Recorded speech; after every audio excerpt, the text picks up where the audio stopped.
आज हम लोग पढ़ेंगे 7वीं क्लास की भूगोल की पुस्तक से छठा चैप्टर। और आगे पीछे की वीडियो जो है प्लेलिस्ट बना हुआ है, वहाँ जाके आप लोग देख सकते हैं फ्री क्लासेस पे। अब शुरू करते हैं। मानव, पर्यावरण, अनन्य क्रिया एवं उष्णकटिबंधीय एवं उपोष्ण प्रदेश। इसमें हम लोग देखेंगे मानव के साथ पर्यावरण का संबंध और उष्णकटिबंधीय एवं उपोष्ण प्रदेश किस तरीके से रहन सहन वहाँ का है, इसके विषय में हम लोग देखेंगे। लाइन बाय लाइन पढ़ेंगे, जो समझने वाली बात होगी उसी पे रुकेंगे, बाकी आगे हम लोग पढ़ते रहेंगे। रेणुका बहुत उत्साहित थी। उसके चाचा श्रीकांत लगभग 4 महीने बाद आज घर में थे। वह एक वन्यजीव फोटोग्राफर थे तथा बहुत यात्रा करते थे। बहुत छोटी उम्र से ही रेणुका की रुचि वन्यजीव एवं अन्य वनों में थी। तब उनके चाचा ने प्राकृतिक संबंधित पुस्तकें से उसका परिचय कराया था। दूरस्थ भूस्थल एवं जहाँ वे रहते थे, जहाँ के वे रहने वाले लोगों के संबंधित तस्वीर से आकर्षित होती थी। रेणुका, इस तस्वीरों में तुम विश्व के विभिन्न स्थलों के लोगों को देख सकती हो। इनमें से कुछ शुष्क रेगिस्तान से है, कुछ बर्फीले प्रदेश से एवं कुछ गर्म नम वर्षा वनों से हैं। वे मुझसे कितना अलग दिखते हैं, रेणुका ने कहा। वे देखने में तो भले ही अलग हो, लेकिन उनके भोजन, कपड़ा, मकान जैसी जीवन की मूलभूत आवश्यकताएं हमारे समान ही हैं, श्रीकांत चाचा ने कहा। उसके बच्चे भी शायद तुम्हारी ही तरह खेलते हैं, कभी झगड़ते हैं, फिर समझौता कर लेते हैं, गाते हैं, नाचते हैं एवं घरेलू कार्यों में अपने परिवार की मदद करते हैं। वे प्रकृति के करीब रहते हैं एवं जीवन की शुरुआत में ही प्रकृति की देखभाल करना सीख जाते हैं। वे मछली पकड़ना एवं वनों से सामग्री एकत्र करना भी सीख जाते हैं। ये बातचीत है दो आदमी के बीच का। अब हम लोग आगे देखेंगे अमेजन बेसिन में जीवन किस तरीके से, आदमी अमेजन बेसिन में या जीव किस तरीके से रहते हैं, उसके संबंधित ये है। अमेजन बेसिन के विषय में जानने से पहले हम मानचित्र देखेंगे। मानचित्र संख्या 2.6.2 को ध्यान से देखेंगे। ये है 6.2। ये देखिए, ये दक्षिण अमेरिका का महाद्वीप का ये मैप है, ठीक है। इसमें ये है अमेजन बेसिन। अमेजन बेसिन कहने का मतलब अमेजन नदी का जो बेसिन क्षेत्र है उसी को अमेजन बेसिन कहते हैं। बगल वाले देश में देखेंगे सूरीनाम है, गुआना है, वेनेजुला है, कोलंबिया है, इक्वाडोर है, पेरू है, बोलीविया है और चिली तो यहाँ से दूर पड़ेगा लेकिन बगल में ही है, पराग्वे है। लेकिन इसका जो फैलाव जो है Bolivia, Brazil, Suriname, French Guiana, Venezuela, Colombia, Ecuador और पेरू क्षेत्र में इसका फैलाव है। लेकिन सबसे ज़्यादा फैलाव इसका ब्राज़ील में है। यह मैप हम लोग दक्षिण अमेरिका का देखे हैं। ध्यान दे कि उष्णकटिबंधीय प्रदेश कर्क रेखा मकर रेखा के मध्य स्थित है। उष्णकटिबंधीय प्रदेश कहाँ होते हैं? कर्क रेखा और मकर रेखा के मध्य स्थित है। भूमध्य रेखा के 10 डिग्री उत्तर एवं 10 डिग्री दक्षिण के मध्य वाले भाग को भूमध्य रेखीय प्रदेश कहते हैं। किसको कहते हैं? ये 0 डिग्री जो भूमध्य रेखा है, 0 डिग्री जो भूमध्य रेखा है उसी के 10 डिग्री उत्तर और 10 डिग्री दक्षिण, यानी 10 डिग्री यहाँ से यहाँ और यहाँ से यहाँ, इसको क्या कहते हैं? भूमंडलीय प्रदेश कहते हैं। अमेजन नदी इसी प्रदेश से होकर बहती है। ध्यान दें कि यह पश्चिम में पर्वतों से निकलकर पूर्व में अंध महासागर में गिरता है। यहाँ से ये बात पता चली कि इसका बहाव क्षेत्र किधर है? अंध महासागर में इसका बहाव है। किसका? अमेजन नदी का। तो कहीं क्वेश्चन ये भी पूछा जा सकता है कि अमेजन नदी अपना जल कहाँ समुद्र में किस दिशा में घुमाती है? अंध महासागर में होगा, किस महासागर में गिराती है? जिस स्थान पर कोई नदी किसी अन्य जल राशि से मिलती है उस नदी का मुहाना कहते हैं। जिस स्थान पर नदी किसी अन्य जल राशि में मिलती है उसका मुहाना कहते हैं। यही जहाँ ये अंध महासागर में गिरा, यही मुहाना कहा जाएगा। अमेजन नदी में बहुत सारी सहायक नदियाँ मिलकर अमेजन बेसिन का निर्माण करती है। यह नदी बेसिन ब्राज़ील के भाग, पेरू के कुछ भाग, बोलीविया, इक्वाडोर, कोलंबिया, वेनेजुला के छोटे भाग में अपवाहित होती है।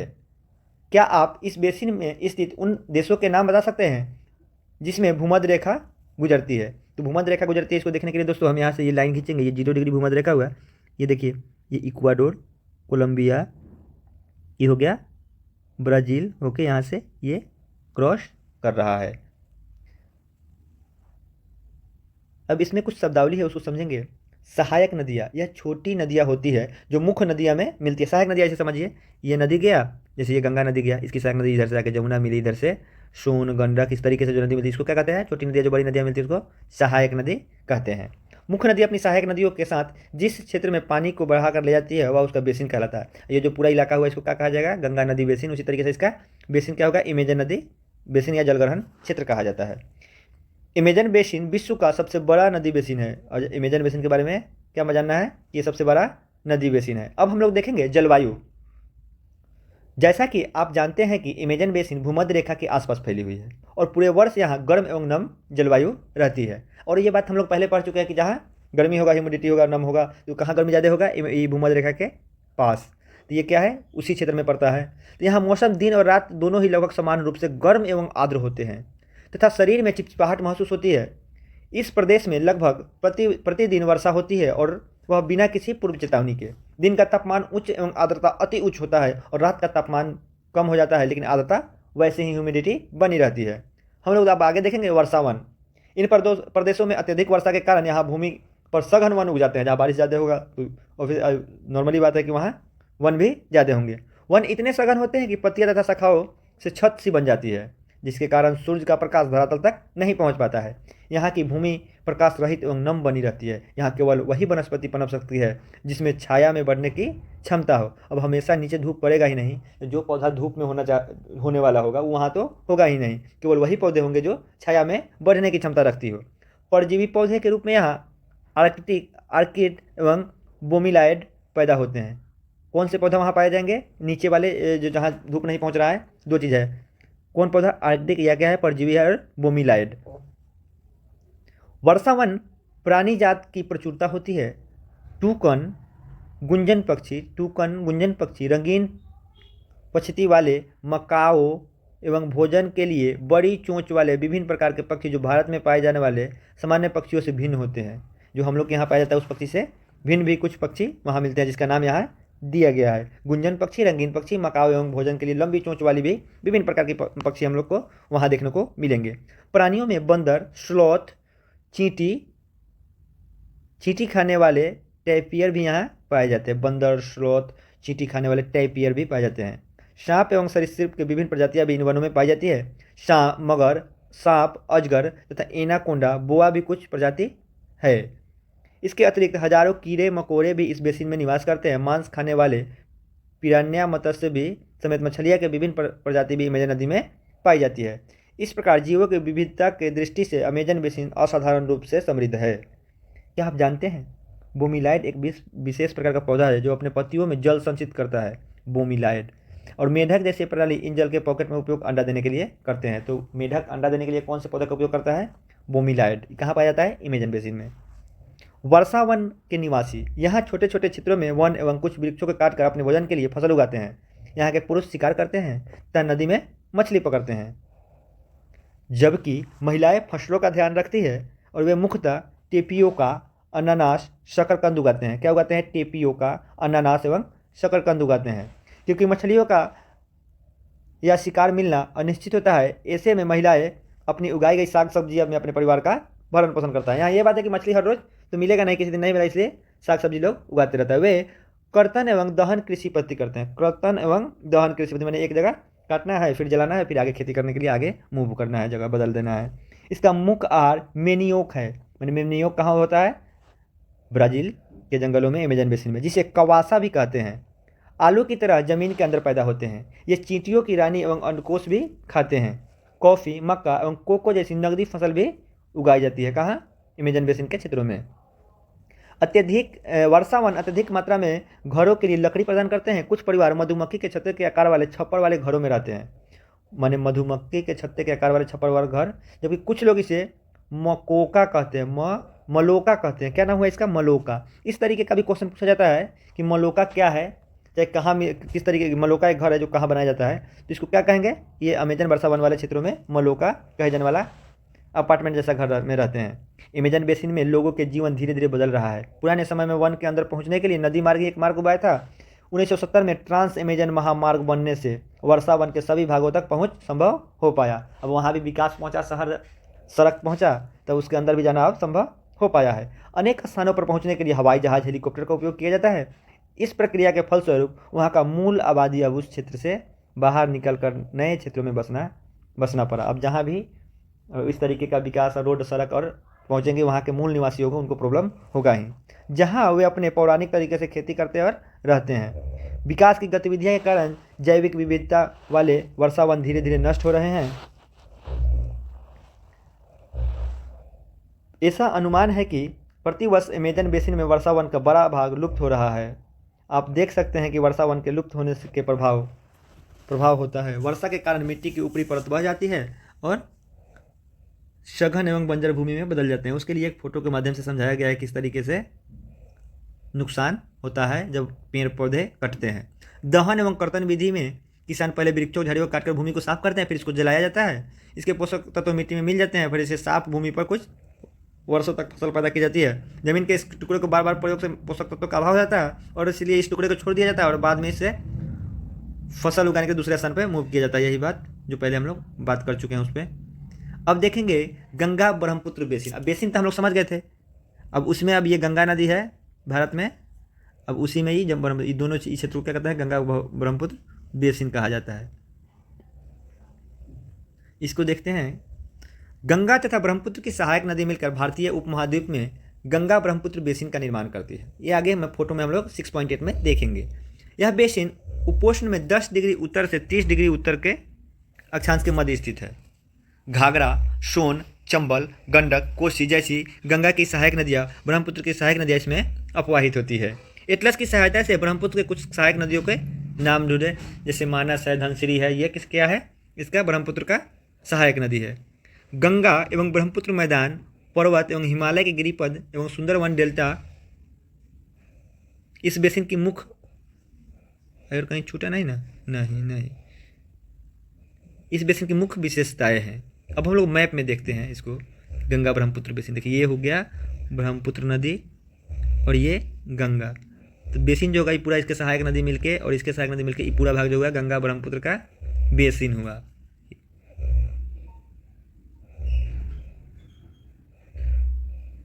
मैदानी क्षेत्र में अनेक चाप झील बनते हैं। चाप झील हम लोग आगे पीछे पढ़े हुए थे। चाप झील किसको कहते हैं, जिस नदी इस तरीके से बहा, ऐसे मूव किया और इधर नदी इधर अगर कट गया, फिर इधर नदी से जो कट के जो झील बनेगा उसको क्या कहेंगे, चाप झील। वही है। मैदानी क्षेत्र में अनेक चाप झील पाई जाती है। यहाँ की जलवायु मुख्यतः मानसूनी है। मानसून के मध्य जून से लेकर सितंबर के बीच वर्षा होती है। ग्रीष्म ऋतु में गर्मी एवं शीत ऋतु में ठंडा होती है। भारत का मानचित्र देखिए, उन राज्यों के नाम बताइए जहाँ गंगा ब्रह्मपुत्र का बेसिन स्थित है। ये हम लोग यहाँ देखेंगे कौन कौन से राज्यों का। इधर उत्तर प्रदेश होगा, कुछ मध्य प्रदेश का हिस्सा, बिहार, पश्चिम बंगाल, झारखंड, उड़ीसा, इधर बंगाल, असम, ये क्षेत्र कहाँ से आएंगे, ये गंगा बेसिन, गंगा और ब्रह्मपुत्र बेसिन का क्षेत्र हुआ। में विभिन्न प्रकार की स्थलाकृति है। जनसंख्या के वितरण में पर्यावरण की प्रमुख भूमिका होती है। तीव्र ढाल वाले पर्वतीय क्षेत्रों में बसने के लिए प्रतिकूल है, अतः गंगा ब्रह्मपुत्र बेसिन क्षेत्र के पर्वतीय क्षेत्रों में कम लोग रहते हैं। मानव प्रवास के लिए मैदानी क्षेत्र सबसे उपयुक्त होता है। जैसे देखिएगा कि जो जनसंख्या घनत्व है वो मैदानी क्षेत्रों में काफ़ी अधिक होती है और पहाड़ी क्षेत्रों में क्या है, जनसंख्या घनत्व काफ़ी कम होती है, वहाँ बसावट जो होती है कम होती है। लेकिन मैदानी क्षेत्रों में जो बसावट होती है काफ़ी सघन होती है, अतः यहाँ जनसंख्या घनत्व अधिक होगा।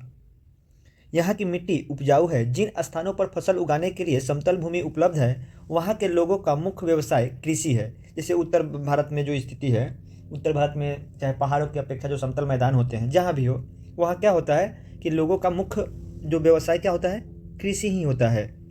धान यहाँ मुख्य फसल है। गंगा और ब्रह्मपुत्र बेसिन की बात हो रही है। यह उसी क्षेत्र में उगाया जाता है जहाँ वर्षा अधिक होती है। धान कहाँ उगाया जाता है, जहाँ बारिश ज़्यादा हो। यहाँ उगाए जाने वाली अन्य फसलें गेहूँ, मक्का, ज्वार, चना, बाजरा है। गन्ना एवं जूट जैसी नगदी फसलें भी उगाई जाती है। मैदान के कुछ क्षेत्रों में केले के बागान भी देखे जाते हैं। पश्चिम बंगाल एवं असम में चाय के बागान मिलते हैं।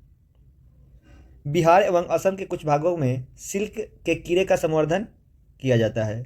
सिल्क का कीड़े का मतलब समझते हैं, सिल्क बनाने वाला एक कीड़ा होता है जो शहतूत के पेड़ पर होता है, उसी से सिल्क बनता है, उसी के बारे में बात हो रही है। मंड ढलान वाले पर्वतों एवं पहाड़ों पर वेदिका में फसल उगाई जाती है।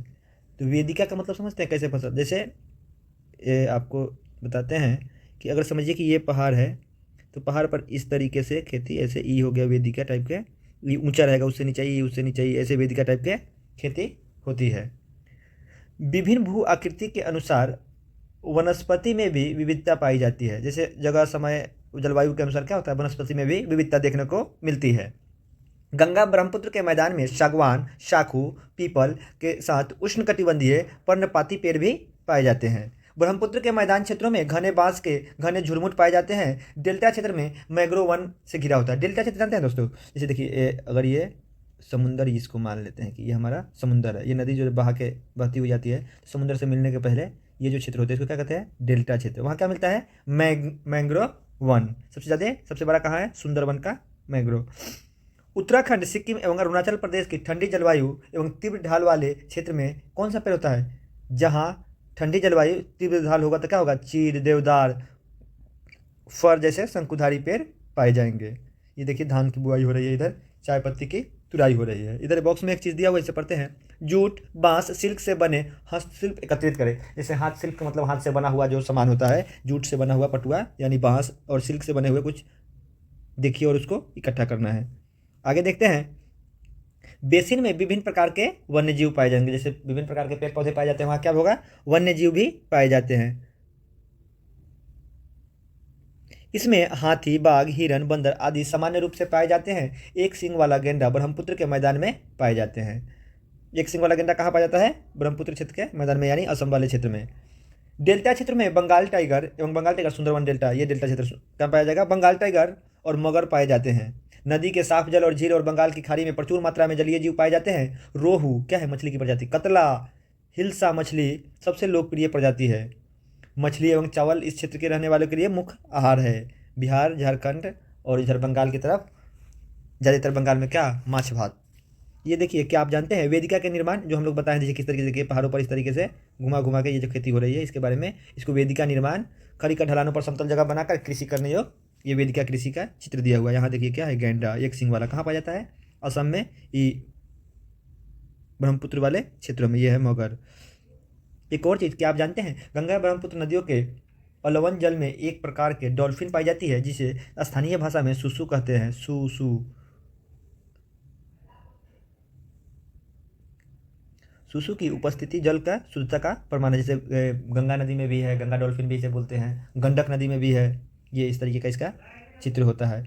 रसायन के अत्यधिक मात्रा वाले गैर उपचारिक औद्योगिक एवं शहरी गंदगी से इन प्रजातियों को क्या होता है, नष्ट हो रहा है, इनमें जीने को इसको दिक्कत हो रहा है। यह है झील, जीविका के साधन। विनोद एक मछुआरा है जो बिहार के मतवाली मौन गांव का रहने वाला है।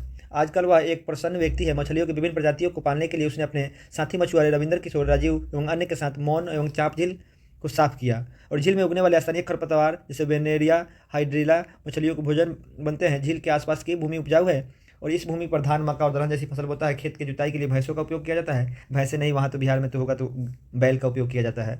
वहाँ के लोग बहुत संतुष्ट और नदी में पकड़ने, खाने, बेचने के लिए काफ़ी मछलियाँ है। उन्हें पकड़कर वो अपने आसपास के शहर में बेचते हैं और समुद्र के अब सामुदायिक प्रकृति के साथ समरसता बनाकर रहता है। जब तक पास के शहरों में प्रदूषण एवं जल इस झील तक नहीं पहुंचा जाता तक मत्स्य पालन का कोई खतरा नहीं है। जैसे शहर में पॉल्यूशन आ गया तो शहर का तालाब जो है भर भर के लोग घर बना लिया, तो जब तक वो पॉल्यूशन गाँव तक नहीं पहुँच जाता तब तक ये लोग खुशी से ये काम कर रहे हैं।